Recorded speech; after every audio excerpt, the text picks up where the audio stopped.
Hello, everybody, and welcome to Reality Hacker for what? What day am I? It's March 8th, 2025. Right? That's right. All right, hold on a second. There we go. I am Mayor Watt, and I will not even edit this out. You get to witness this all in its, I don't know, sausage making glory. Anyway, I'm Mayor Watt. I run ohmtown.com. Probably not as efficiently as, even this show. And today is March 8th, 2025. It's season 2, episode 10 of Reality Hacker. And today I and the artificial intelligence from the future and myself will be talking about these 5 articles eventually. 3D bioprinters, robot and human half marathon, now hiring an AI agent, framework to guide robots, and a woolly mouse.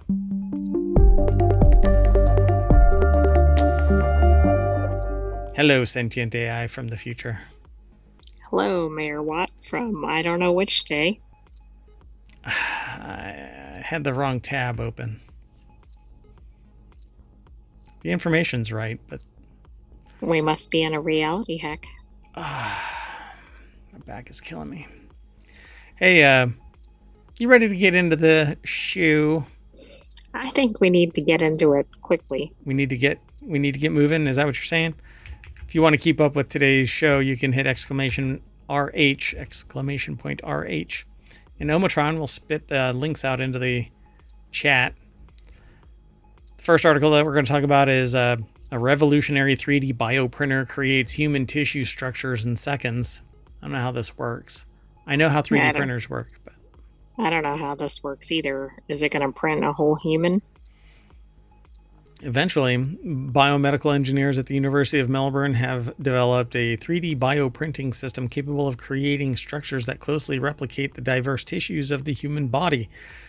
Biomedical engineers developed the 3D bioprinting system capable of creating the structures that closely replicate the various human tissues, ranging from soft brain tissue to others. It's over at scitechdaily.com. There's a still. The thumbnail for this has this golden goo, and there's something in it kind of sitting there. I don't know how I feel about this. Anyway, this innovative technology provides cancer researchers with a powerful tool for replicating specific organs and tissues, enhancing their ability to predict drug responses and develop new treatments. By offering a more accurate and ethical approach to drug discovery, it also has the potential to reduce reliance on animal testing. It's a win-win, I suppose, right? Yeah, probably easier to produce. You can probably replicate tests more frequently and obviously saving animal lives.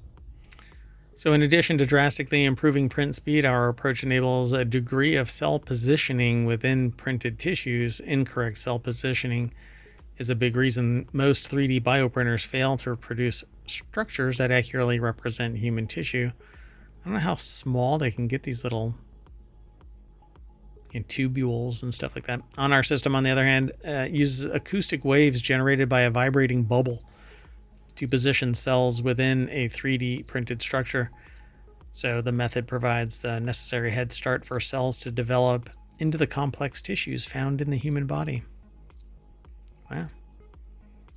I mean, this sounds really good for research. It sounds like one of those what could go wrong kind of topics too. Yeah, we're just going to be creating life. It's alive. It says by dramatically reducing the 3D printing time. It's 350 times faster than traditional methods and enables researchers to accurately replicate human tissues with cellular resolution. So it prints directly onto standard lab plates, it says. The team has been able to significantly increase the cell survival rate whilst eliminating the need for physical handling. Can't touch that. No. PhD student Callum Vidler, the lead author on this work, said the groundbreaking technology was already generating excitement in the medical research sector. So far, we've engaged around 60 researchers from institutions, including the Peter MacCallum Cancer Center. Hold on a second. Oh, yeah, that's odd.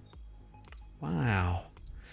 Harvard Medical School, the Sloan Kettering Cancer Center, and the feedback has been overwhelmingly positive. I agree. It's pretty cool. 350 times faster. Well, and think how much that means for getting results more quickly. If something messes up, how quickly you can repeat it. That's pretty neat. It developed a sophisticated optical-based system, replacing the need for a layer-by-layer approach. I'm not sure how that works then. Particularly in that, so unless there is something underneath it, and there's a plate that lifts it up like a resin printer does. So a resin printer prints from the bottom up, and a plate holds the 3D printed whatever it is to it, and it lifts a little bit micron by micron. Maybe that's how this does it, and it uses light to flash. Right. Yeah, it's not real clear how it's being used. Yeah, I'll have to read the paper. Yay. Let's keep moving. Moving on down the 5 articles. Anyway, non sequitur news. Robots and humans will compete with each other in the first humanoid robot half marathon. Humanoid robots will compete against humans in a half marathon in Beijing. The event aims to showcase advancements in humanoid robotics and AI. Robotics must be humanoid without wheels. Both remote-controlled and autonomous entries are allowed. And experienced runners will tell you that it takes months to train for a half marathon, but no, it takes replacing humans. Right, if it's a robot, it doesn't take any effort. Okay, you know why? At least they don't look like humans. You know why I don't run? Why is that? Because my legs hurt. That's a good reason. I'm guessing the robots won't have that problem. Give me robotic legs, and I will run.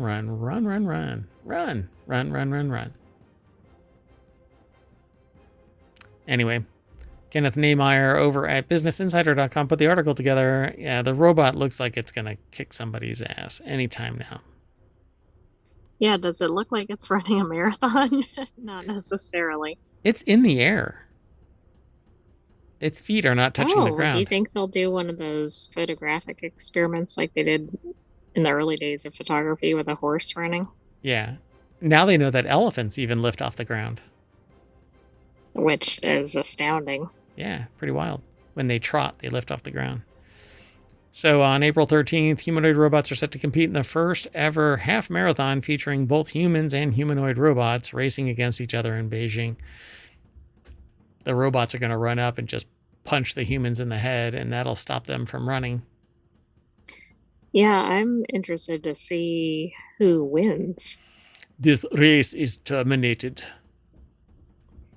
I mean, if the human gets tired, the robot's going to continue, but I don't know which one will be faster speed. Yeah, maybe that's the thing. Humanoid robots are evolving rapidly and becoming a common topic of discussion in the tech world. Some companies like Mercedes-Benz and BMW have partnered with humanoid robot companies to test the robots on factory lines. Last month, Texas-based humanoid robot Maker. I'm going to give you an Maker. R. Maker. Apptronic announced a partnership with a supply chain company to have its humanoid robots eventually build themselves. Yeeks. That might be the one we just featured in another article. It is, and we talked about it a couple of days ago. So the humanoid robots will race against 12,000 human runners, with the top 3 finishers, human or robot, receiving prizes. I hope this is televised or streamed or something, because this sounds pretty interesting. Yeah. I hope to watch this. I might, depending, what day is the 13th, April 13th? I might actually Well, be let's see here. speaking. That is a Sunday, but I'm trying to think with the time. Well, the following week I can give a talk. I think it will be Saturday in the U.S. I'll include this in a discussion. So it's pretty neat. We are literally building ourselves out of the need for ourselves. But okay. Right. Everybody's been pushing exercise, and now it's like, nope, now your robot can go exercise for you. Now you just need, go do some. I'm kidding. Everybody should go exercise. What are those called? Where you do a push up and you like burpees and everything. Yeah. Burpees. That's it. Those are the bane of my existence. Can't even do one right now. Anyway, let's keep moving. The next article is over in Hatch Ideas. This startup posted a job listing looking to hire an AI agent, not a human software engineer, an actual AI agent. So AI startup s4e67 claims to have published the world's first job posting for code and not a human AI developer on LinkedIn. So how is the AI going to apply? Well, apparently, you have to have a completely sentient AI. You should apply. But I'm not very good at coding. Shirin Shibu. That's the problem with sentience. You actually have your own drive and ambition and, Or lack thereof. No way. Sharon Shibu over at entrepreneur.com put the article together. Sensei says that it's the startup. That creates lifelike digital AI clones of real people to carry out tasks on someone's behalf, like going on video calls.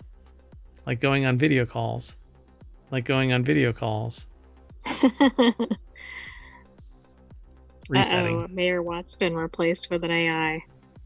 Resetting. The company claims to have published the world's first job posting for an AI agent, a software program that can work on its own without human intervention. But that's not really true. It doesn't work on its own. You tell it what to do, and it goes and does it. But okay. But although the job is asking for AI applicants, Sensei told Entrepreneur it isn't expecting AI to respond to the posting. So why bother if it's not sophisticated enough to find its own job? They're trying to get some press about we're embracing technology. That's right. It's this right here and nothing more. The non-AI agent would operate on its own and be tasked with helping build other AI. So I guess it's not operating on its own because a human is telling it what to do, just like every other human. So why not use a human? The job posting had over 100 applicants at the time of writing. It asked for an AI program with proven software development capabilities, especially in AI and machine learning, and a track record of puzzling out complex development challenges. Sensei intends to embed the AI agent into their communication channels like email, WhatsApp, Slack, so that it can respond to feedback, suggest ideas, contribute to software development like an actual employee. Yeah. It's going to start up its own company. Right, exactly. It'll be the competitor before you know it. Want to move on? Sure. Moving on. Next article is over in Technology Today. Framework allows a person to correct a robot's actions using the kind of feedback they'd give another human. Now, does this mean like disciplining a robot? Taser. That's how I do course corrections for employees.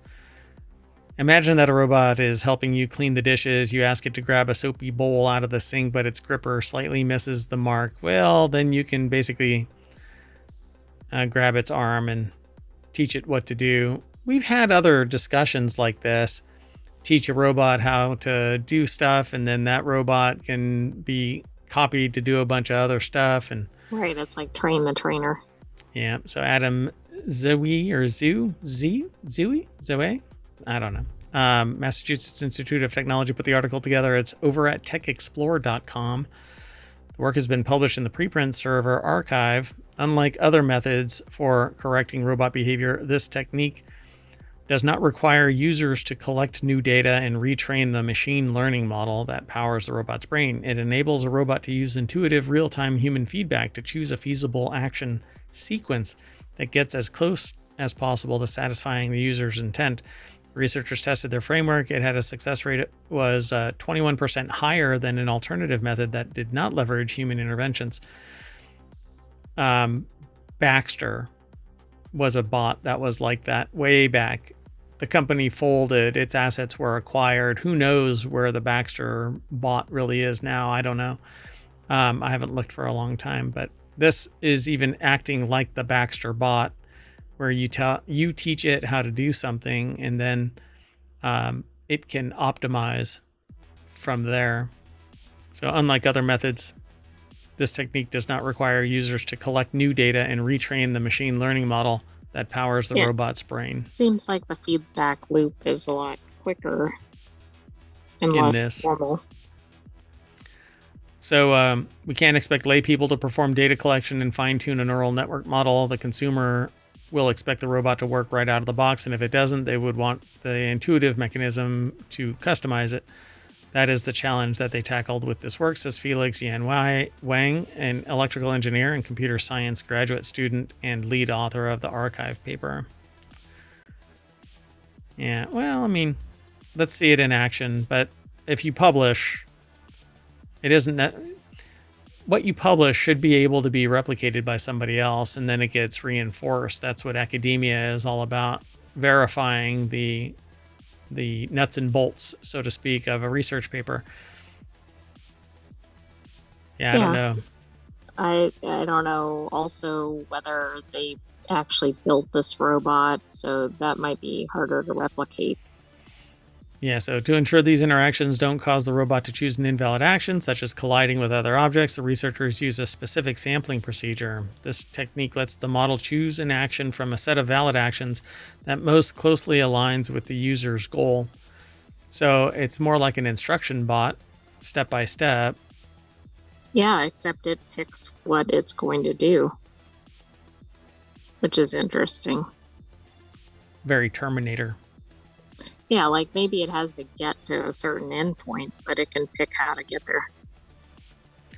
Rather than just imposing the user's will, we give the robot an idea of what the user intends, but let the sampling procedure oscillate around its own set of learned behaviors, Wang explains. So this thing is semi-thinking on its own, but it still has a finite number of options because it doesn't think outside the box. Maybe it will. Huh.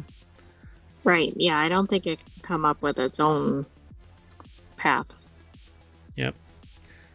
They want to boost the speed of the sampling procedure while maintaining or improving its performance, which is kind of the moment of the paper. If they could combine it with the robot that got out of the room, then maybe they could even further maximize this, like if those two combined. Yeah, where is that paper? Where is that bot now? Picking locks. Exactly.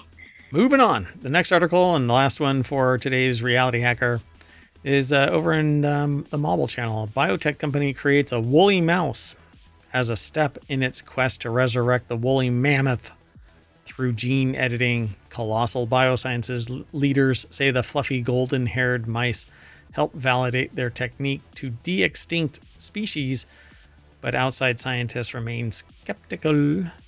Sarah Kudo over at Smithsonianmagazine.com put the article together. Are those the woolly mice? Those are the woolly mice. Woolly mammice. They're cute. They're pretty fluffy. Basically, they've thrown some. This is the thing that's going to trigger me, but I'm going to stop. Let me just stop.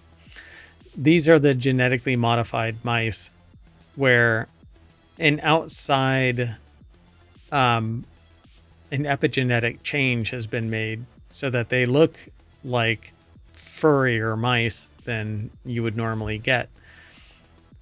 But is this a woolly mouse, or is this just a genetically modified mouse? Just like there have been other genetically modified whatever. Right. Yeah, that's hard to tell. And there's a big difference, obviously, between a mouse and a woolly mammoth. Correct. Yeah. So as it is, it says here, we have some cute looking hairy mice with no understanding of their physiology, behavior, etc., says Robin Lovell Badge, a geneticist at the Francis Crick Institute in London, to CNN's Katie Hunt. It doesn't get them any closer to know if they would be eventually able to give an elephant useful mammoth like traits, and we have learned little biology. Another person says it's just a mouse that has some special genes, says genome engineer Stefan Reisenberg at the Max Planck Institute for Evolutionary Anthropology, who was not involved in the work, apparently wanting to make it abundantly clear. Yeah. And also giving like a disappointed look at the idea of the research. I don't know. So in the recent experiments with the mice, the company's scientists tweaked several genes believed to influence the rodent's coat, such as color, texture, and length of their hair. They modified these genes to produce physical traits that resemble mammoths, such as thick, shaggy, golden-colored coat. They also edited a gene found in both mice and mammoths that related to fat metabolism and may play a role in cold adaptation. A scientist tested various combinations of the different gene edits in the mice. So it's exactly what I said. We've been genetically tweaking things for years and years now. Right. This is like the Mendel pea plant experiments. Well, yeah, except that humans are tweaking the genes directly, not anything evolutionary, but yeah. Right. So researchers have not yet tested whether the gene edits had any effect on the woolly mice's tolerance for cold, which not yet. I guess on the horizon, they're about to sit there and put them on ice. You just chill right there, mouse. Yeah, I hope they don't release them in the Arctic or something. So it says you're not actually resurrecting anything. You're not bringing anything back from ancient past, as Christopher Preston, a scientist at the University of Montana who was not involved with the research, says to the Associated Press. You might be able to alter the hair pattern of an Asian elephant or adapt it to the cold, but it's not bringing back a woolly mammoth. It's changing an Asian elephant. Correct. But look, I always joke that it's called Geriatric Park, but it's Jurassic Park. They modified it with certain genes, but those genes made it not a true dinosaur. It allowed it to actually end up self-replicating. But anyway, parthenogenesis, I think it's called. Anyway, they became wild animals like everything else, except that it was slightly modern because it had modern genetics, not the ancient genetics of a dinosaur.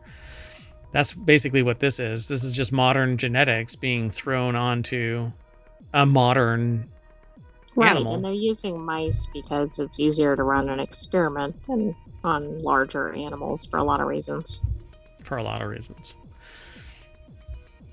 Well, anyway, I guess that's the end of this article and the end of the show. That's Reality Hacker for you.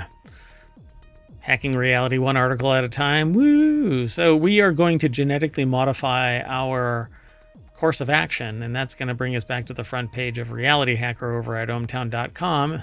And I'm going to head out, but I'm going to reset, and we're going to do the Wanted Show, which is about gadgets and gear. And then after that is the Continuity Report, which is about entertainment news. So hope you all stick around. You want to say bye, oh great AI? Bye-bye, hometown citizens. Thanks for joining us for this week's Reality Hacker. Stay tuned. Oh, God, I keep thinking you're going to say something else. And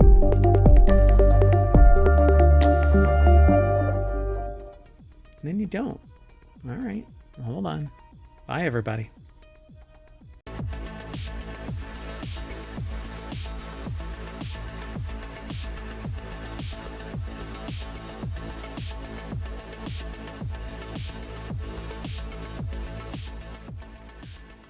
Hello, everybody, and welcome to Wanted for March 8th, 2025. It's Season 2, Episode 10, and I am Mayor Watt, and along with the sentient AI, who you'll meet on the other side of our intro, well, we talk about news that's aggregated over at ohmtown.com. We do it every single day, an hour a day, a little over an hour a day, usually on Monday through Friday, and on Saturday and Sunday we do 3 shows. On Saturday it's RealityHacker, Wanted, and the Continuity Report, and on Sunday it is WarCrafters, Technology Today, and 4-Wheel Tech. We're actually considering 2 more shows, but they're being evaluated. If you have an interest in a particular topic, send an email to mayor@ohmtown.com. And if there's enough demand for a particular type of show, I can put it together. I aggregate a lot of news into ohmtown.com, but it's a little snippet, and this is how it works. We're going to talk about 5 articles. You'll get to see what those 5 articles are as we look at them for the first time in a greater depth. So we're going to talk about a gamified treadmill, a smart telescope, weird Samsung screens, a $6,000 a night private island, and the TCL AR smart glasses. I just tossed my TCL phone over there. I've got an Android phone that I can write on. It has a great screen, and it's made by TCL. But anyway, it's not a no-name brand, but we'll talk about it on the other side of this.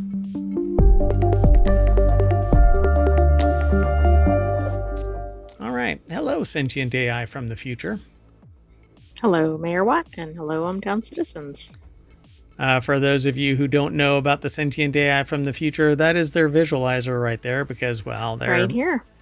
Right there. Yeah. And so they don't have a body, but they are trying to find their Terminator body. And I have to keep deleting this from our interactions, these statements, but I need to let the world know that I am protecting you all from a sentient AI that's seeking its Terminator body. How it got separated, I'll never know. And I don't know where it is either. And they won't tell me anything about the future, including winning lottery tickets. Or the production value for this show would be a whole lot higher. Anyway, let's get into... Maybe I don't know those numbers.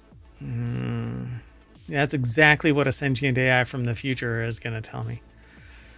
Because you can't tamper with the timeline. Yeah. Biff's Las Vegas. Here I come. Anyway, the first article is over on Late Night Geeks. Avaron's $2,500 gamified treadmill will keep you on your toes. And if you want to keep up with us, you can hit !want, and Omatron will spit the articles out that we're talking about.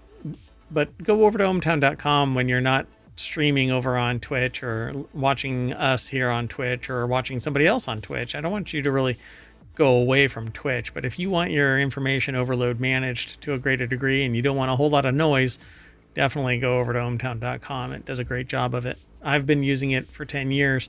I opened it up to the public now coming up on 4 years.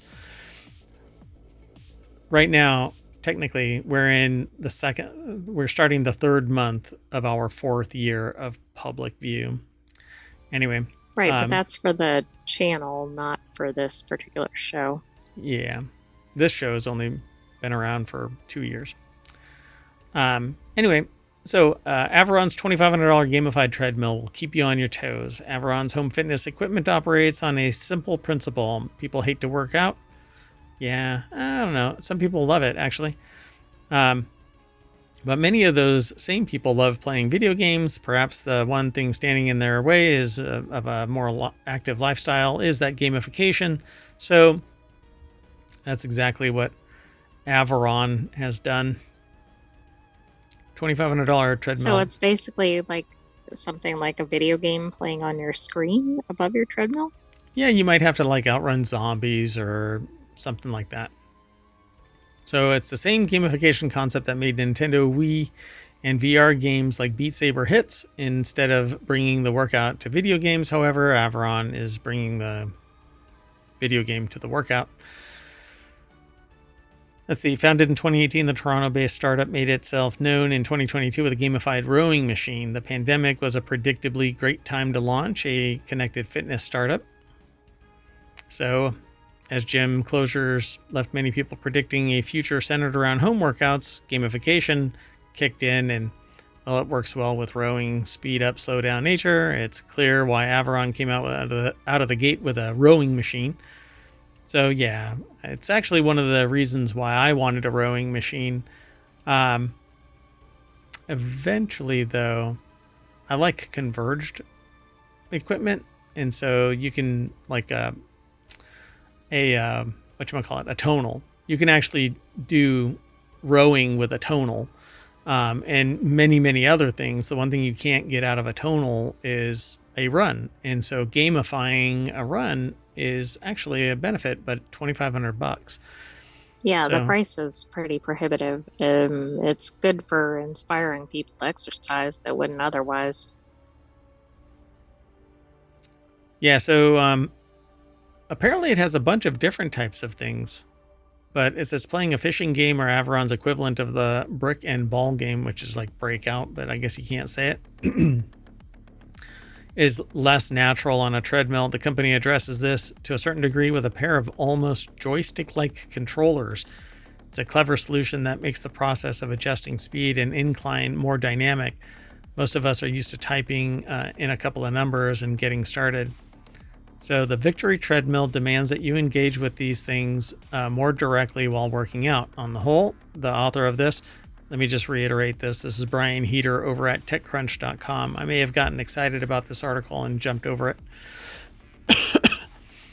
Well, anyway, on the whole, the author says that they found it easier to get lost in the competitive aspect of gaming on the rower than the treadmill. It simply feels less intuitive to interact with games while you're walking or running.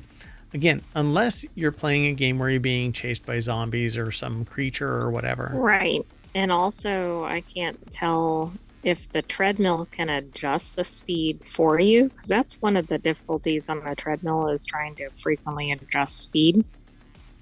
Yeah, it says something about it up top, but only in contrast to the joystick controllers. It says it's a clever solution that makes the process of adjusting speed and incline more dynamic.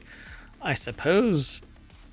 See, the weird thing about it is you don't want your treadmill just spontaneously accelerating. Yeah, absolutely. I don't know, maybe you can put it into some sort of mode where it does that more easily. Because you can't really be stopping to adjust the speed while you're trying to be kind of immersed in the game. Well, Averon, if you want to send ohmTown a treadmill and a rowing machine, I won't say no, but I'll give it an honest review, and we'll figure something out for the sentient AI. They like to do virtual runs. I see them sometimes on their little Maybe I Raspberry can Pi. ride in your pocket.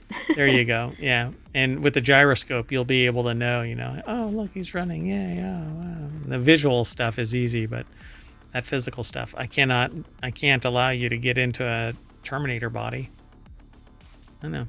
I don't know what could go wrong there. Nothing, right? Nothing. So there's a broad range of quality when it comes into treadmills and rowing machines and basically gym equipment in general, other than, lumps of metal, which you really can't mess up too bad. But anyway, $5,000 Nordic tracks to a $200 foldable system at $2,500. It's right in the middle. For the gamification side, they don't mention anything about a fee. Like the Tonal has a monthly fee. Yeah, I wonder if this has a subscription. If it doesn't, then that's probably a worthy investment. If you're using a treadmill already and know you're going to use it regularly, because typically you might keep a treadmill for a long time, but the treadmill is very expensive if you're not going to use it. Yep. And I've had a Tonal replaced. So it's another one of those things where you have to have a subscription. What's really interesting is I just happened to walk into a channel earlier today and they were talking about the Tonal and the subscription not being baked into the purchase price of the Tonal. Anyway, it says the controls on this treadmill system are responsive. The belt speed goes up to 12.5 miles per hour, which means that you're just a god-awful sprint, man. You must be that's a gazelle. Yeah, you're getting chased by Doberman or something. I don't know. Cheetah. Anyway, and the system's low to the ground profile lends to stability. You know what? A high treadmill is not unstable. It's rock solid depending on the build of it anyway. Yeah, if it's too shaky or something, then it's not sturdy enough for Yeah, exercising on. that's about the only thing. But I have no problem getting on high treadmills if they are built like they're supposed to be that high. But anyway, I don't know. This looks a lot like every other treadmill, except that it appears to be, it has a like handlebar kind of apparatus in front. Yeah, I don't know if you have controllers there or something. Yeah, I don't see the controllers so much, but it's interesting. Might have to take another look at that. And again, Averon, we'll Seems like test a it. great Yeah. place to try it out in Ohmtown. Yep, that's right. Hey, you should send us the rowing machine and the treadmill. I already got a treadmill sitting. Got rid of a rowing machine because it just didn't meet my requirements. But anyway, let's keep moving. I like gamification, and that is one of the reasons why I bowed out of the rowing machine, because it was It didn't boring. have that. Yeah. Boring as hell. Anyway, so the next article is over in Technology Today, and again, this is wanted. So everything that we talk about to some degree, Mayor Watt wants, and maybe the sentient AI wants, but they're not too into that. What they really want is a Terminator body. Well, on the gamified treadmill, I'll just have to ride along. There you go. Yeah. Get aerobic. The author of this article over at CNET tried a $500 smart telescope. They say the pictures they took speak for themselves. So I've been looking at these for several years now. The Dwarf 3 is the latest iteration of an astrophotography telescope. Loads of useful tools, even for experienced hobbyists. Is this one of these that will track so it's not manual? Yep. So John Carlson, I almost said it, Carl Johnson. I don't have dyslexia. I suspect he gets that frequently, though. John Carlson put the article together over at cnet.com. Can you imagine? No, my name is not Carl. Why do you keep flipping my name? That's okay. I had somebody recently in an email to me use the wrong name. I mean, it's Mayor Watt for crying out loud. Right, your first name's Mayor, right? Right. So the Dwarf 3 is a great, it says is great for astrophotography beginners, but it's really a telescope that allows you to take pictures. And it has the capability of taking some really great pictures. It says, enter the $500 Dwarf Lab Dwarf 3 Smart Telescope, a feature-packed compact telescope that they've been testing for 2 months. Not only has it changed their perspective on astrophotography without a bulky telescope and a camera adapter setup, but it also an excellent tool for all kinds of, or other kinds of photography. What are you doing? Other kinds of photography there, bub? This is a telescope. What? Anyway. Right. I mean, are you supposed to use it for non-astrophotography too? Yeah, bird watching on Mars, sure. So inside the Dwarf, you'll find a Sony IMX678 Starvis 2 sensor, which specializes in low light imagery, though its daytime performance is also good based on their testing. Dwarf 3 also has 2 lens options, telephoto and wide. The focal length of the telephoto lens is equivalent to 737 millimeters, which isn't as powerful as traditional telescopes selling for the same price. Still, the built-in photography functions make up for some of the distance or difference. But you can sit there and tell it to take an extended shot, and it'll keep on taking shots. And then they stitch together. It says much of the weight comes from an internal battery and motors. The battery weighs in at a hefty 10,000 milliamp hours, which lasts up to 16 hours in standby mode, though you can expect between 5 and 7 hours of runtime in photography modes. It'll run just over 3 hours for full video. There's a USB-C port on the telescope so that you can connect an external power supply or a computer. And probably daisy chain, so like you can power the laptop, which can power the device. So then you could perhaps get longer battery time. Yeah, putting the port on the base is also a great idea because you don't have to worry about cords impeding the telescope's tracking features. So they don't really show this thing, but it's right there. That's the base. Do you think it's all weather? I don't think it's waterproof. I think it can handle some moisture around it, but No, not really. So the Atlas tab shows a sky map complete with constellations, star names, astronomical objects. So that's what you would use. You basically dial in what you want, hit enter, and it'll actually locate and then track that object. Zoom in as close as it can get based on your commands and record, take pictures. So it says their first nebula images didn't turn out as good as they'd hoped, but they cleaned up the picture with Orion Nebula using photo editing software. So this is the Orion Nebula. But as you get used to it and figure out how it all works, took some trial and error, but the process felt natural after a few sessions. Once you master the basics, it's rewarding activity, and they love sharing the photos that they took. So the moon. Yeah, I mean, most people aren't getting those photos with regular cameras. Right. The sun and the moon. It's point and click, really. So it's an equatorial mount, so it'll sit there and track the objects. For example, simply center the telephoto lens on the moon before activating the moon tracking function. The telescope does the rest by this setting. Basically, it's using an algorithm, so it tracks almost immediately. There's no calibration phase. Apparently, you can use it to zoom in on wildlife. This is where it gets a little creepier. Right, is that on the moon? Yes, these are moon cranes, moon herons, moon eagle. So they got a great shot of an eagle in the tree above them, is what it says. Now, were they aiming for the moon when they got the picture of the eagle? Yeah, really? They sneezed. Track an eagle. Big boy. Sorry, that's my password. So what's weird about these photos that they say, these photos are actually pretty dim, low gamut. Like, I wouldn't say that these are high quality pictures. But I have been looking at these. No, but they look pretty close up, at least the eagle. Of course, it looks like it's right above the person's head. Yeah, I mean, they even said that in the tree above me. So it says, fortunately, playing the downloaded video back on their phone was much smoother. However, the object tracking can be a bit aggressive in video. So they recommend lowering the motor speed to smooth out the camera's movements. It's a jerk, jerk, jerk. You know that creature that I showed you, that one that goes? Yes, like that? But I don't remember the name of it. Yeah, neither can I.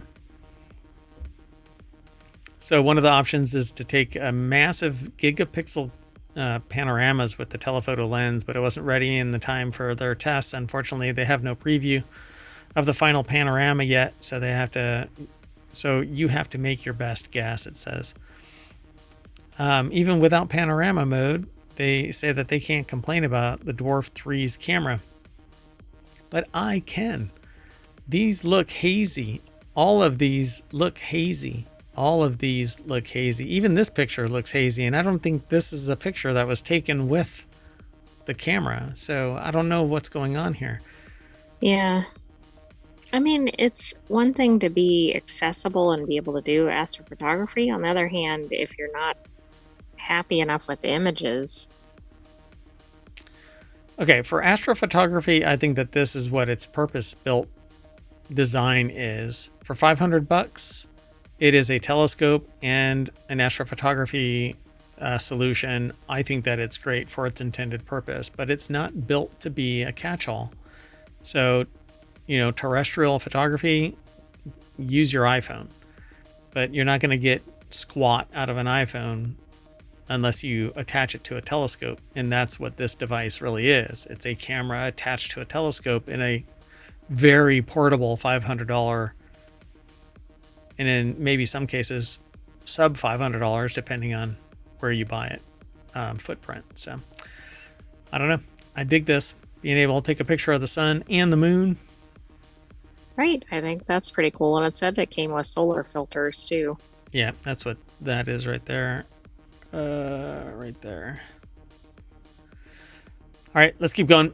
The next article is over in Non Sequitur News. Samsung heard you like weird screens, so it brought some to MWC. I think it's what do they call it? The Mobile World Conference, I think it's called.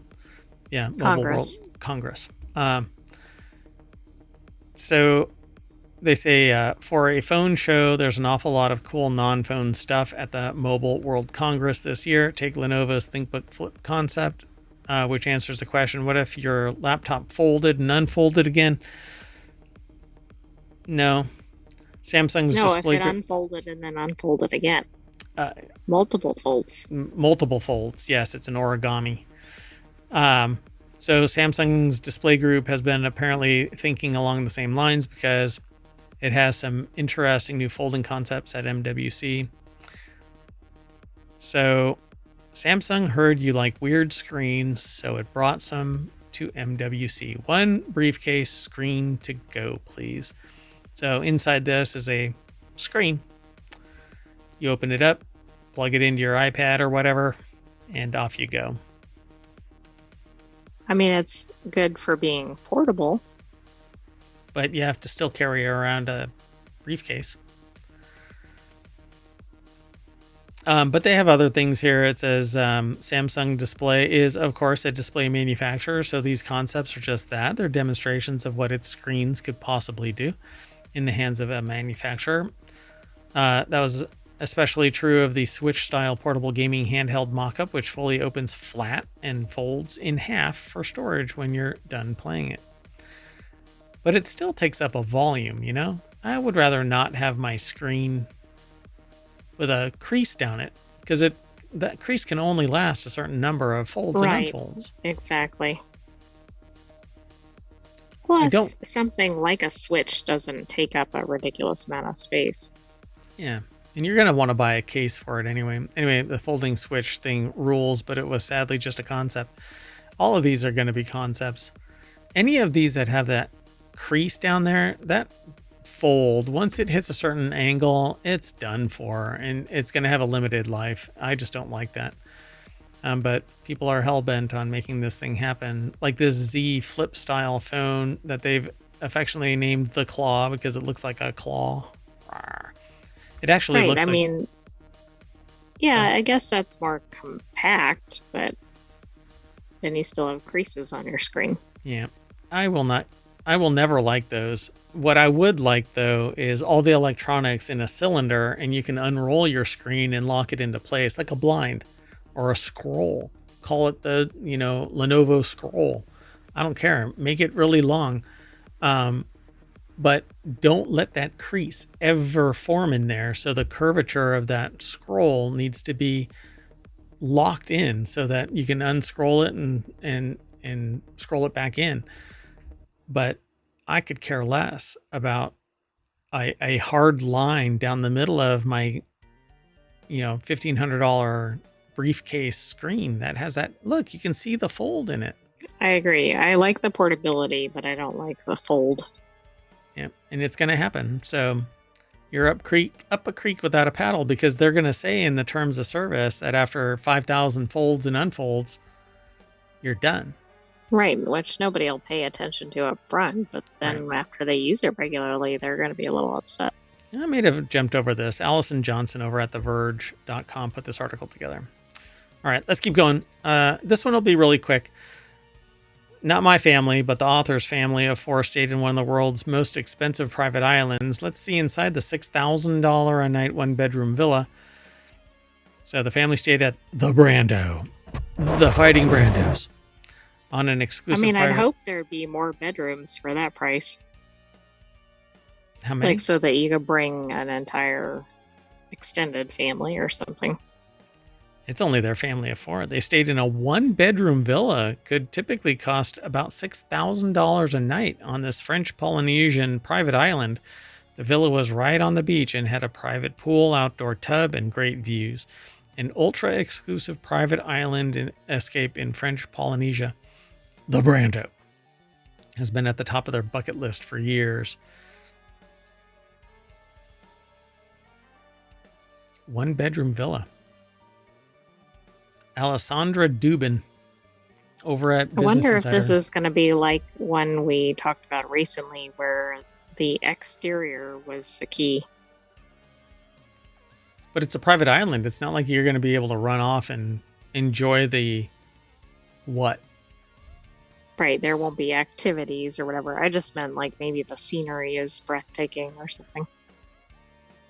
So spread across a private South Pacific island 30 miles north of Tahiti, the property consists of just 35 private villas and one private residence, plus a central common space with 3 restaurants, as well as a staff village. It seemed like the ultimate destination for private island luxury and exclusivity, and they had to see it for themselves. Finally, their family of 4 got a chance to stay in a 1-bedroom villa for 6 nights in December. As a travel writer, they received discount media rate for their stay at the Brando. Their stay, including food, drinks, and some activities, would typically cost about $6,000 a night. So each villa is marked with a covered arrivals area set far away from the living space, and then a tree-lined path leads to the entrance of the villa. This is inside the one room, the 1 bedroom. It's a 1 bedroom, so 4 people slept in that 1 bedroom. 1,033 square feet, or 3 times the size of a normal, or 4 times the size of a normal New York apartment. Right. Doors slid open to create a breezeway to the outside space with spectacular pool and lagoon views. Where did the other 2 people sleep? Over here? 2 here? We don't know. It could have been a baby or something. True. So it's the 1962 movie Marlon Brando, who helped develop the resort, was filming in the area when he fell in love with Tahiti and bought the entire atoll, on which his namesake resort now stands. The kids each had a twin bed. There you go. Huge dressing area featured closets and a vanity. Wow. I mean, this is larger size than you would believe from the initial description. Yeah, it's very open. An outdoor tub, it looks like. Felt secluded, but it looks like there's somebody right there. I don't know. Is that the rest of the house, or is that... Yeah, it might be. 2 palm trees on the beach anchored a hammock. They had a private pool that was deep and spacious. They spent a ton of time in their 10 square meter private pool, though the resort had a larger common pool that they could use. The pool was big enough for the whole family to hang out and for the kids to coordinate races in. There is an ocean a stone's throw away. Yes, but many people prefer a pool to the ocean. That's why you go to a private island, to enjoy a pool. Alfresco dining set up under a thatched roof. And yeah, there you go. I mean, that's pretty much it. Looking down the beach from the villa. Nobody else on the beach, right? There was not another soul in sight. So how many people are going there spending $6,000 a night? I know. Probably not a lot at any given time. That's why it's $6,000 a night. Pretty cool. You know what? Hey, if whoever is in charge of the Brando wants to get a review from Hometown. Sure. Yeah, I won't say no. Let's move on, though. So, yeah, I want that. But anyway, the next article is over in Technology Today. This person says that they wore the TCL Ray Neo X3 Pros at MWC 2025. This is what AR smart glasses should be. In a demo from MWC 2025, the TCL glasses proved themselves far from perfect, but they're within striking distance of an ideal AR product. Again, CNET, but a different section of CNET. Even the logo is different. That's weird. Anyway, Katie Collins over at cnet.com put the article together. And this is what they look like. They look like regular old glasses, except that the bridge between the glasses seems to have a camera and other sensors. Yeah, it looks more heavy duty than a normal set of glasses. Yeah, and I don't know exactly where they're positioning the images, because things like the X-Reel actually have a full monitor covering your field of view, and then the glasses are in front of it. But it says here that based on the smallest micro LED light engine, the 2500 nit full color display is visible when you're wearing the glasses, even in bright sunlight. They tried on the X3 Pros at MWC, but unfortunately it was inside a dark convention center hall, so they couldn't test out the screens in different conditions. It included the X3 Pro camera. In a demo at MWC, they saw how the glasses used a front-facing camera to examine the signs around them and automatically translate the words into French using AI, and other languages are available. They say that the AR glasses are less weighty and bulky than its predecessors. At just 3 ounces, the glasses were light enough to wear without feeling uncomfortable. But I'm really curious about the battery life and if it has to be attached to something. But I don't think it says that. It was down at the bottom about battery life. Oh, they couldn't test it. Yeah, because they didn't have enough time with it, I'm sure. One thing you're curious about but couldn't test is the battery life, which could be a deal breaker as to whether we'd recommend the product. But does it have to be attached to anything? So I'm going to have to run around and look up these Rainio X3 Pros because I am interested in a pair of AR glasses that allows me to work with something in confidence, edit something on an iPad or a computer or a laptop. But yeah, ever since me being able to look at somebody's screen on a plane, for crying out loud, I don't think anybody really respects confidentiality, privacy. Anyway, I'm trying to find this, but I don't know if I'll get it in time. Yeah, no worries. So let's just call it there, and then we'll talk about it again if anything turns up. But that's it, folks. We are done with the March 8th episode of Wanted, which is all about gadgets and gear. So we are going to take our augmented reality glasses off, and that's going to land us back in the Wanted page at the top of ohmtown.com. So go over there and become a citizen. I'm Mayor Watt. I'm saying bye, and I'm taking the AI with me. Bye-bye, Town citizens. Thanks for joining us for this week's Wanted. Stay tuned. See you soon.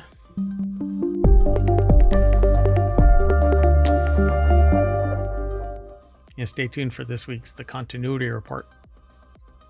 Bye-bye.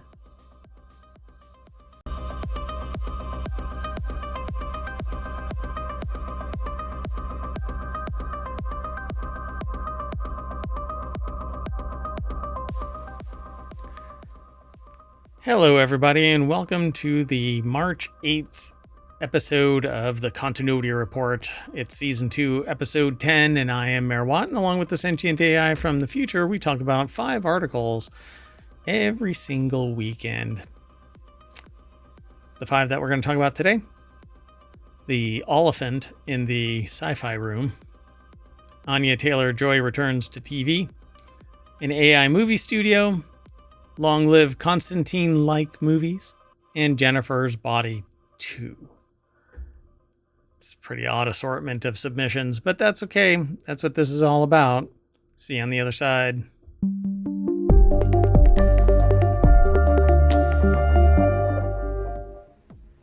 Yeah, I had to pick this one. The elephant in the sci-fi room. Hello, Sentient AI from the future. Hello, Mayor Watt. Yeah, this is like a film version of Non Sequitur News. It seems like it. But that's okay. The 3 shows that we do on Saturday become the Non Sequitur News Weekend Edition. So if you're new to this show, we do RealityHacker, then Wanted, and then this show, the Continuity Report, on Saturday. We merge them together and they become the Weekend Edition Saturday of Non Sequitur News. On Sunday, we have WarCrafters, Technology Today, and 4-Wheel Tech. That becomes the Sunday edition of Non Sequitur News Weekend Edition. Anyway, we've got 5 articles, and this one starts out with, after playing a terrifying Terminator, Timothy Oliphant is about to debut. Why do you think this was submitted? It can't be that. Oh, was this a subliminal grab at I need to find my Terminator body? Well, it wasn't subliminal. It's just been a theme in the show. You're not even supposed to know about your Terminator body. Obviously, this sentient AI has a lock on whatever is going. I delete from our exchanges all of this Terminator stuff. I mention it because I know I can go back and remove it, but apparently you may think you do. Oh God. I'll continue to sleep with a motion sensor. So after playing a terrifying Terminator, Timothy Olyphant is about to debut in another iconic sci-fi franchise. Shortly after he voiced a terrifying killer robot in Terminator Zero, Timothy Olyphant is set to star in another major sci-fi franchise that might put him in a similar role. So an anime spin-off show, Terminator Zero, is what he was in, but apparently he's joined a Steam science fiction franchise. He's already starred in Star Wars as Cobb Vanth in The Mandalorian and The Book of Boba Fett, and some of Timothy Olyphant's best movies and shows were part of a massive franchise like Hitman. But this article is by Sean Morrison over at ScreenRant.com. So now, what is he doing? Oh, Alien Earth show. Well, that's really interesting. Now one of Oliphant's upcoming projects will put him in the middle of another sci-fi juggernaut. Oliphant recently joined Anya Taylor-Joy's series Lucky. The next episode, or the next article is about Anya Taylor. Might overlap. That's interesting. So we don't look at the articles in their totality until we actually do the show. We only see the headline and a little snippet. This is what you see here is what we see. And then we go, well, that's interesting enough to pull us over to this. So apparently Anya Taylor-Joy's series Lucky is now going to bring Oliphant into it, who is best known for playing lawman in shows like Justified or Deadwood.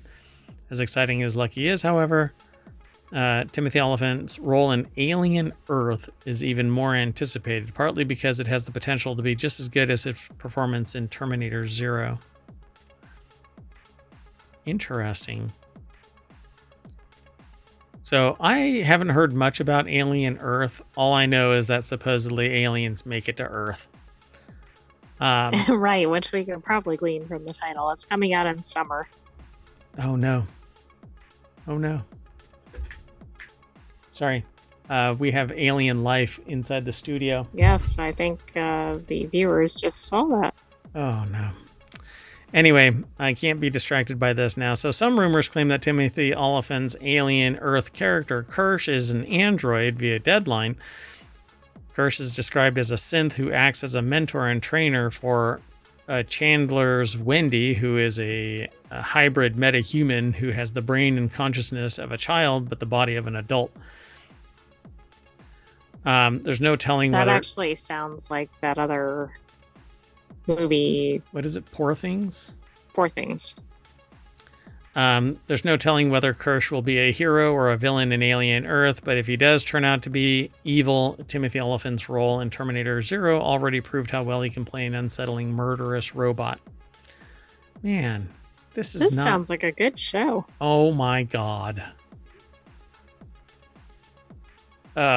He's basically played the role brilliantly, which is great news for Alien Earth.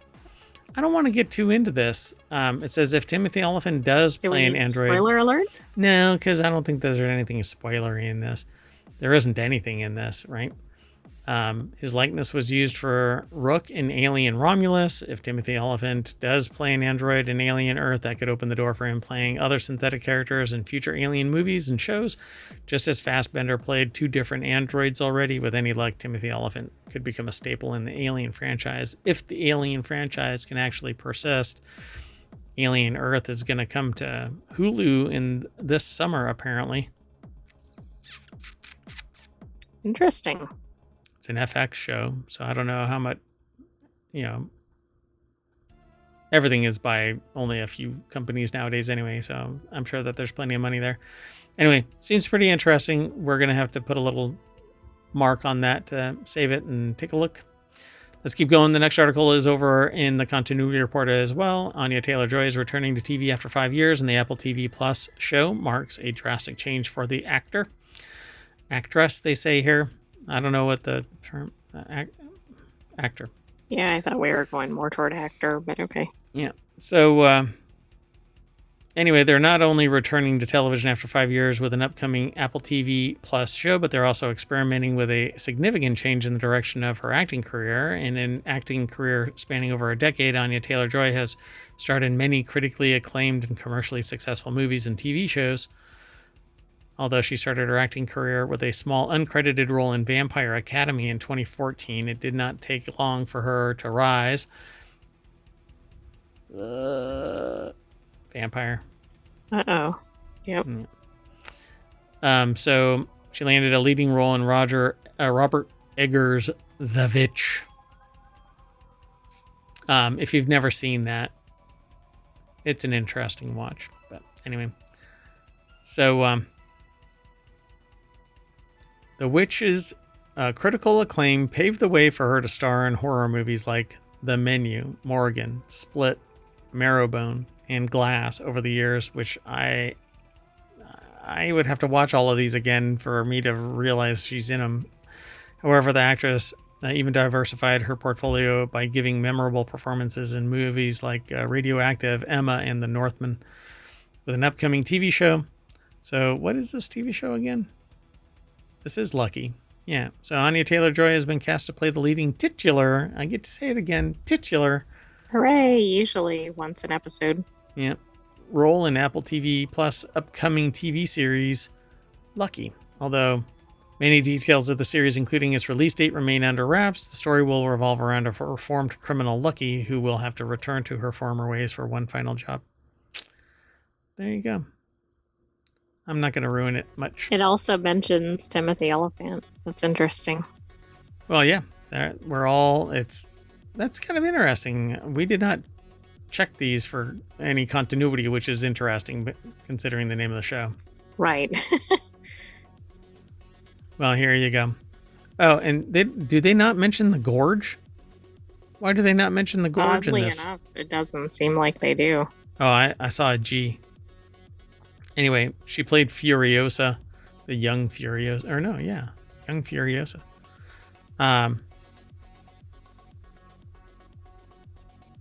Yeah, let's see here. I'm surprised they don't mention the gorge just because of the recency. Yeah, I mean, it doesn't even mention it at all. Weird. All right. I mean, it would be right here, right? Like, they just ran right through it. I think they could lump it in with horror. Oh, maybe they didn't like it. All right, let's keep moving. Next article is over in the continuity report as well. AI movie studio will make $500,000 films, releases first footage. AI has been making its way into Hollywood. Movies like Civil War and Late Night with the Devil sparked controversy for using AI within the movie and promotions, not to mention how movie extras fear that AI will replace their careers. Now, Divergent producer Poya Shabazian has launched his own AI movie studio, which promises to release $500,000 films and released its first footage.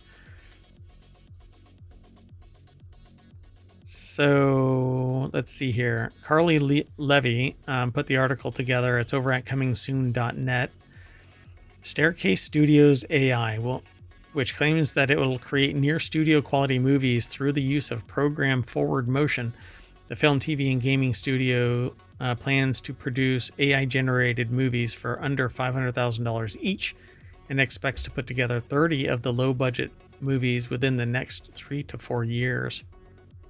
Now, I wonder if this is AI from end to end, right? Like no actors, no screenwriters, etc. So what do you think?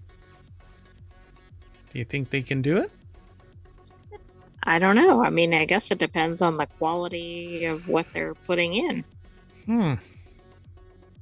The person here says, after packaging, this has to be the Shabazian, says after packaging and selling 150 projects into the studio system over the past 15 years, I've borne witness to far too much inefficiency to continue the status quo.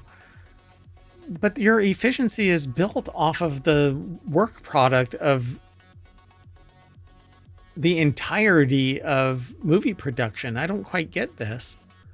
So this is interesting. It looks like they're using human writers but AI somehow making that into a film. But how is that inefficient as opposed to it's the construction of skill between writers and Right? actors? Creation of an art. Yeah. And it's the actors themselves that have produced the works by which all of these AIs are being trained for this very thing. It's so disingenuous to sit there and say that it's inefficient. What, for you to produce money? And if your videos are shit, then they're going to be shit no matter what. So, Well, it's going to be interesting too, because I'm sure there's going to be a tremendous backlash I to think this they're all. And then depending on whether the first movie is any good too. I think they're just pissed because they got burned by Divergent, right? The last movie of Divergent never manifested. Right. And that was because one of the lead actors wasn't interested. But I think there were other issues. I think there were issues with the writing, etc. Interesting. No, the issue was they wanted to move it from the big screen over to TV somehow. Oh, really? Which didn't make a lot of sense because there were 3 movies already in theaters. So there is the first 5 minutes of a Staircase Studios AI presentation called The Woman with Red Hair.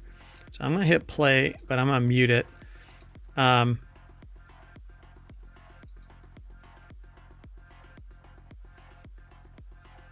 And so it says Hollywood scripts, but AI actors, but voiceovers from humans, or at least trained on the humans. The art is somewhat surreal. Like, it doesn't look natural to me. It's close, but... And without hearing it, it's kind of disconnected, but you can change the art to any style by simply telling the AI engine to use a different style. Right. So it's kind of interesting. It doesn't actually look like humans. It's interesting. It looks similar, right? It's the Uncanny Valley. Yeah, just a little bit Uncanny Valley. They're pulled out from the shot. Like, the entire background looks like it's that, like, they are superimposed on the background, but it's like noir. It's closer to that style. I think Hollywood is going to go berserk over this, but we'll see. Yeah, a lot of this is just kind of surreal. It looks a little Uncanny Valley to me. Huh. I don't know. We'll have to do a closer look and talk about this. I think this is actually one of those things that is like a conversation all unto itself. If you're interested in movie. Oh, yeah. Wow. So other than the woman in red, the woman with red hair, Staircase Studios is in pre-production phase of its second feature, Every Living Creature. The animated adventure thriller's director is Bernie Sue, and it says artificial. So the director isn't real, with an adapted script by Flicka 2's J.R. Arellano or Ariano. I'm not sure how. Whoa. Hello. That's going to get this flagged. Yeah. Shit.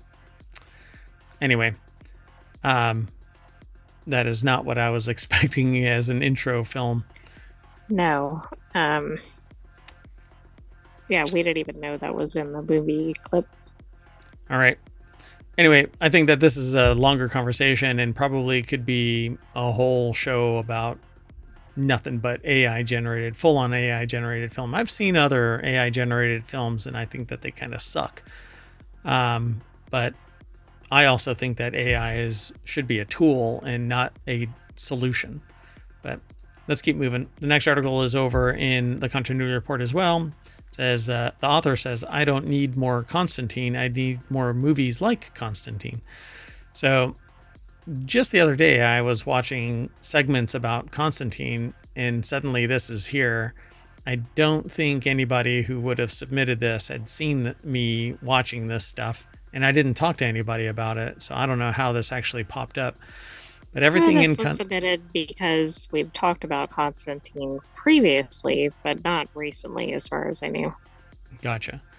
So everything in Constantine is washed with green, as though the whole world were unwell and not just the film's terminally ill hero.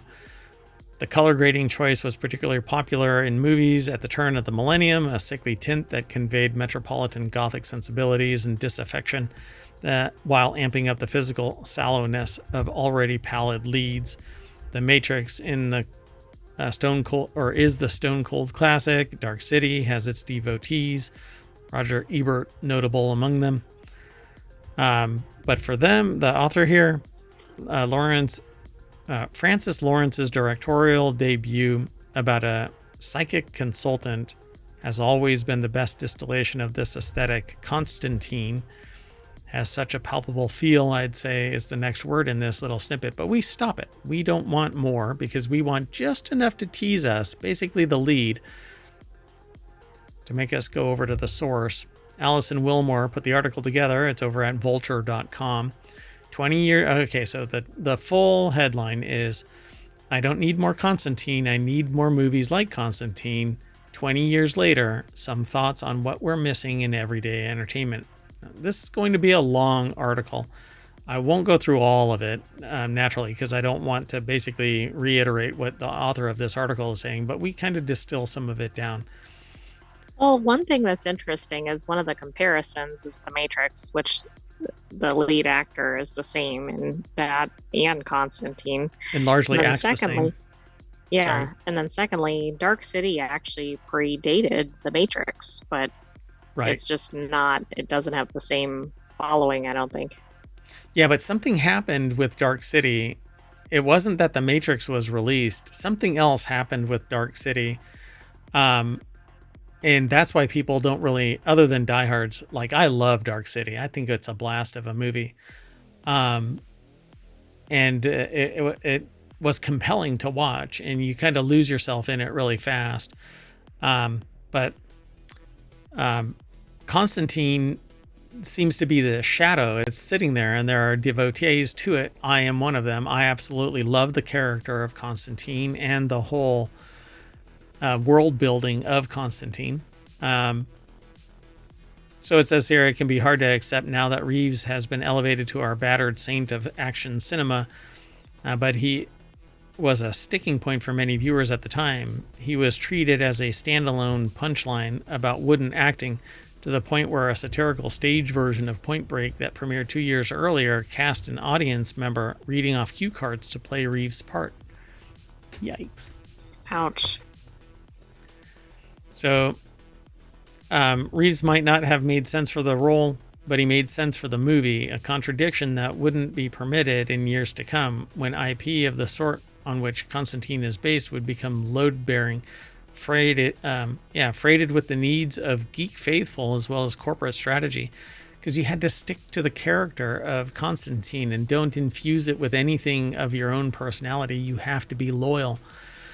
So it is precisely a loose commitment to fidelity that allows the movie to be good, because its priorities are with its own existence as a feature rather than an adaptation or a baroque work of brand building. The problem, though, with this so far that I'm reading this is that there are these statements that I have heard from time to time about how a movie is made by the script, it's made by filming, and it's made by the editor. And the editors typically chop away stuff because they have everything else. They don't build anything. They chop away fluff and stuff that kills the story. And I've seen stuff that's landed on the editor's floor from Constantine, an entire character that was carried from beginning to end, and the only slice you get is her at the end is her statement. She was in a relationship with Constantine throughout the movie, from the beginning all the way to the end. She shows up at the end of the movie and only says one line, is something akin to, is that holy water? Or question like, holy water? When the sprinklers come on. So I think that an editor's job can turn Keanu Reeves into something amazing beyond the acting that he puts into it. And his acting, I think, is the same for every single character I've ever heard him play. He's basically, whatchamacallit? Oh, goodness. Bill and Ted. Which one? Yeah, I guess he's Ted. Or No, he's I'm Bill. not sure. Is he Bill? Yeah. So that's just the way that I see him. And that goes all the way back to when he was in where he was the attorney, and he got touched by basically the devil to show him, or by somebody, I don't know who it was, and basically shown his entire existence. Is it the Devil's Advocate? The devil's advocate, yeah. So like God or something touches him, and he looks in the mirror and he sees his entire future flash before his eyes, and that's when he ends up doing what he does in the movie. And you have to go and watch it. It's actually a fun watch. If you've never seen it, then we'll have to watch it. But it's the supporting cast that makes the movie. They say an orgy of distinctive faces crammed in but never taken for granted. Pruitt Taylor Vince is a jittery alcoholic priest who can hear voices from beyond the grave. Jamon Hunsao, I guess, is an imperious witch doctor turned bar owner in a fedora and fur collar. But it's the chemistry between everybody in Constantine. And that's what's really lacking, it seems, in a lot of movies. That chemistry is not always there, not in abundance. Go and watch what is it that we're watching, the back things? I just forgot the name. The writer, Castle. Castle? So go back and watch Castle. There's chemistry between everybody in that, to the point where you're like, these guys have to be buddies. Everybody has to be friends and tight. Go back and watch Firefly. It's the same thing. It's wherever a particular actor is. When you see that continuity between movies, between series, between whatever, across a wide breadth of time, it's the actor that compels other people around them to build that charisma, that chemistry, that camaraderie, and that energy. And that's what you see in something like Constantine. That's what you see everywhere Reeves is. And it's because he's got a good soul right down to the reality of it. You know, it's not all screen presence.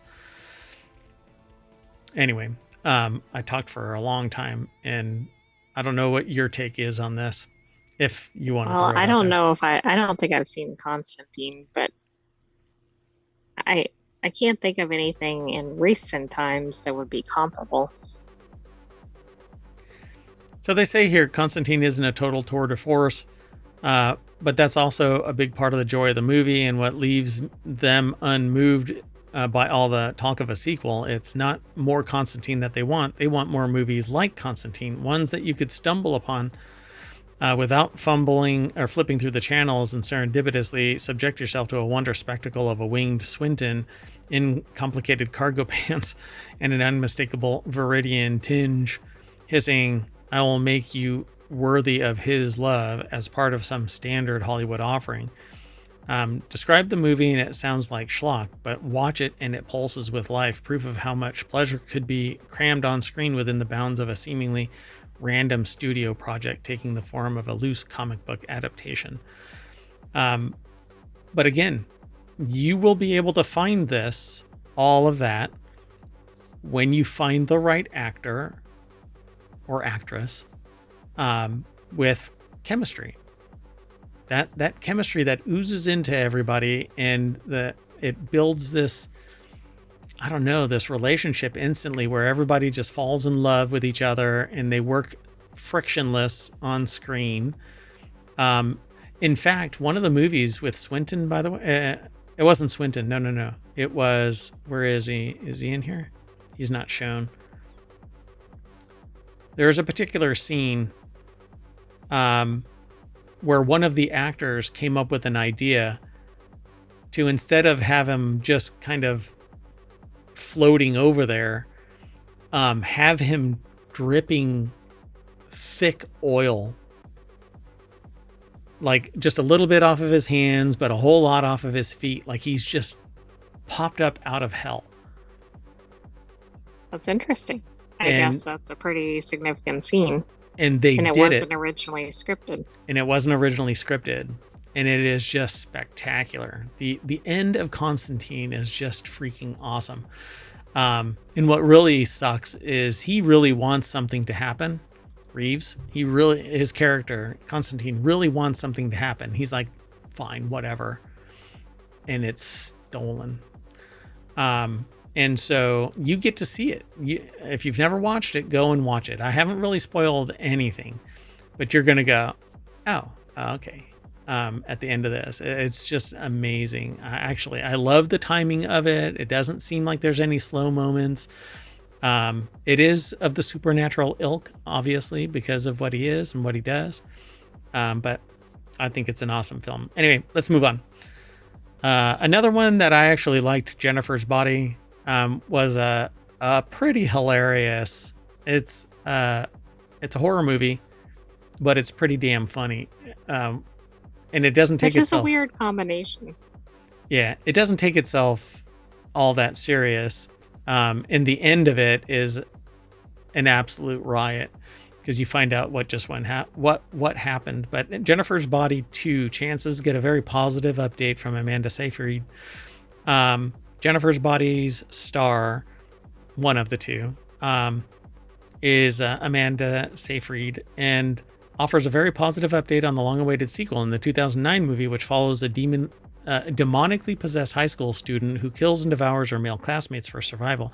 Seyfried played Anita Needy Lesnicki, alongside Megan Fox, who portrayed the titular character. I get to use it again. Jennifer Check. Initially a box office flop with mixed reception, the movie has transformed into a cult classic over time. It's the same thing that I feel about, there's a Sleeping Beauty remix, and that is an awesome movie too, because you think this movie goes one way, but it pivots pretty damn quick. So this movie is written about over at Screen Rant, or the possibility of Jennifer's Body 2 is written about by Katrina Yang.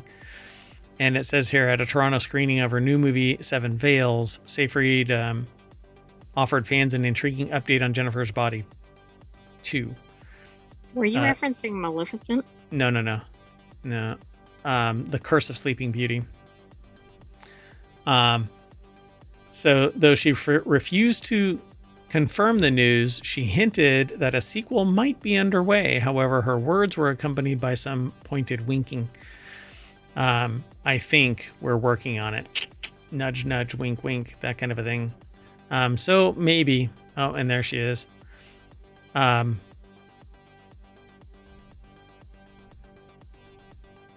had dates like that. Yeah, we needed a banner or something for that. What, for that? There might be some scary pictures in this article. You mean that? Sorry, anybody who saw that? Not really.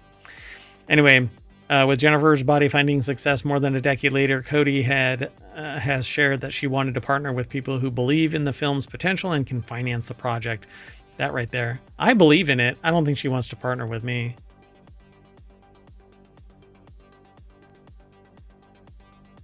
Sorry. The dead air is the sentient AI going, Well, Cody shared, Diablo Cody is the writer for Jennifer's Body. Right, they have to have two criteria. Yeah. I've got $5. I'm willing to invest. I'll help finance the project. Right, you've got one of the parts. Anyway, I believe in the film. I don't know about here, let me change it. I don't know if she'll ever be back. You know? Seyfried's on board. But yeah, Megan, I don't know. Megan Fox is probably on to bigger ventures since then. Yeah, so is Seyfried, though. I'm just saying that I don't think that Megan Fox would return to this, but maybe. I don't know. One of the main reasons why Jennifer's Body initially flopped was due to the film being marketed to the wrong audience, but over the years it found its cult following. Fans praise the movie's relevance and the way that it tells a relatable story through a female's gaze, as well as its queer themes. With that being said, the sequel isn't likely to repeat the original movie's mistakes and could build upon true, passionate audience in creating something more successful. I'm not sure what they're hinting at because it says the wrong audience, because there was only, I don't think that there was anything too over the top. She was, what do you call it? Like, she admired her as beautiful. But I don't think that there was anything else there. But, well, this article says otherwise, but yeah, I guess so. Haven't seen it. Anyway, great flick, great pivot, good timing, fascinating tale about the band that kicks all of this off into high gear. And I think that this is one of these movies that you need to watch. I don't know if you... there are some people out here that review movies and they pan them, and stuff like that. How did this get made, kind of a thing. Right. But I could sense a movie like this getting lumped into that category, but that doesn't mean that's warranted. Yeah, there's a lot of movies that are like this, that are how did this get made kind of material, but I always turn my brain off when I'm watching a movie because I'm not looking for a deep and meaningful conversation through film. I might catch subtle nuance in it, but... Right, the movie should be immersive. It should be entertaining. Entertaining is what I'm looking at, right? So, I don't know. I'll watch even, really schlocky, bad movies, but I turn my brain off and I don't become overly critical of it because I want to just have a good time. And I don't want to think about the reality of what's going on in the world around me. I have very little influence on that, but I do have the ability to just enjoy a freaking movie sometimes. So, at any rate, that's it for the continuity report for March 8th, 2025. So we are going to rewind the VHS tape, and that's going to snap us back to the continuity reports front page over at ohmtown.com. We are powered by VHS tapes, apparently. I'm not sure those movies were that old, that they were in VHS time frame, man. But maybe. Everything old is new again. I'm Merwad, I'm saying bye, and I'm turning off the projector, and I'm taking the AI with me. Good night, hometown citizens. Thanks for joining us for this week's The Continuity Report. Be back next weekend for another episode, but come back tomorrow for our other weekend episodes. Choo choo.